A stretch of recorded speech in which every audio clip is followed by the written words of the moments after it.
Experts say making doctors racist will help make people healthy. There is a syndrome in America, and it's around the world that's been pressed down upon us. And this is the syndrome we've talked about called virtuous racism. That some racism is very, very good, other racism is very, very bad. And how can you tell the difference? It's very, very simple. The melanin level. That's it. The darker a person is, the more impossible it is for them to be racist. And the lighter a person is, the more certain it is that they are racist. Racism against a light person is virtuous. And the lighter they are, the more virtuous the racism. Racism against someone who is, say, tanner, the more tan they are, the darker their skin, then the more horrible the racism. So it's a racism spectrum, virtuous racism. And what's happening in medical schools to this day is that people are being told that making doctors racist will make people healthy. This comes from a medical school, and it's a guy named Dante King, UCSF and Mayo Clinic professor. And Amuse, great follow on Twitter, brought this to my attention. And I'll show you virtuous racism in action in just a second. There's lots of isms. One of them is classism. Your bank probably practices classism. If they had, let's say, an affiliate of Microsoft move to town and say, hey, we're seeking a bank. We want a local bank. Your bank would, of course, bend over backwards to get that money.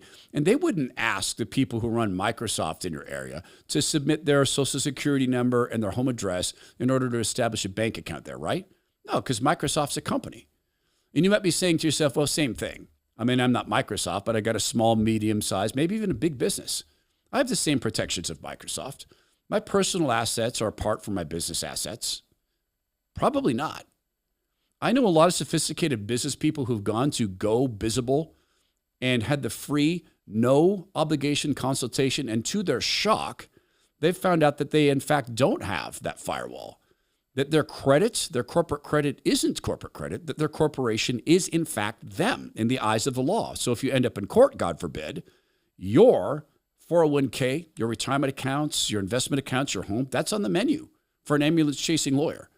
The people at Go Visible will tell you if you are protected or not in a free, no obligation consultation. The website is Go Visible, Go Visible with a Z, govisible.com.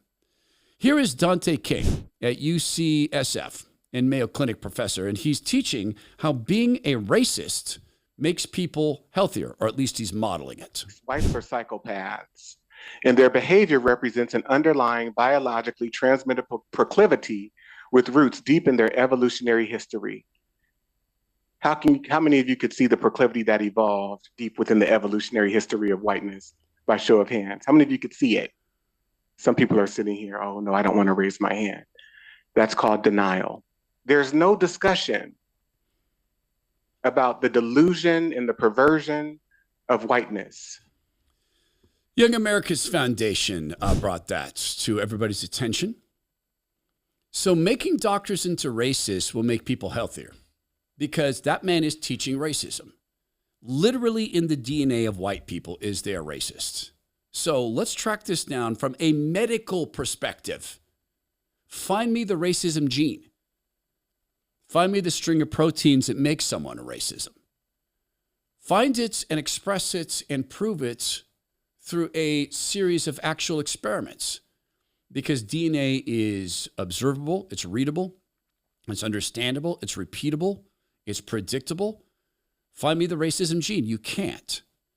And on the topic of the idea of virtuous racism on a spectrum, I know it's impolite to talk about, but if you've ever hung out with black people or you've ever had black friends, I know we're never supposed to admit that. White people are never supposed to admit we have black friends because then you're saying, oh, you say you're not racist because you have black friends.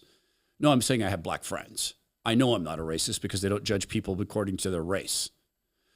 My black friends have shared with me one of the, well, I guess, to coin a phrase, dark secrets of black life. That people who have darker skin are often racist against black people who have less dark skin. There's, in fact, words people use that I will not utter here because I don't think I have a license to utter them. for black people who have light skin, or black people who are in the business of doing business the way so-called whites do, such as being on time, living in the suburbs, wearing certain clothing, speaking a certain way. I mean, I guess I could say a word that's not necessarily a slur, Huxtable. So is that form of racism also virtuous? And when you're telling white doctors that they are in fact psychopaths because you say so, what does the word psychopathy mean at that point? It doesn't mean anything. And what does the medical system in America mean these days in any honest sense?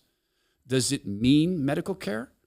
Does it mean actual science-based approaches to things? Or does it mean whatever you want to do for profit? That guy's getting paid for saying things like that. That guy's getting paid for telling people they're psychopaths because of their DNA. That guy's getting to speak into medical professionals' ears, future professionals and students. Virtuous racism doesn't exist. Racism does, and God Almighty stands against it.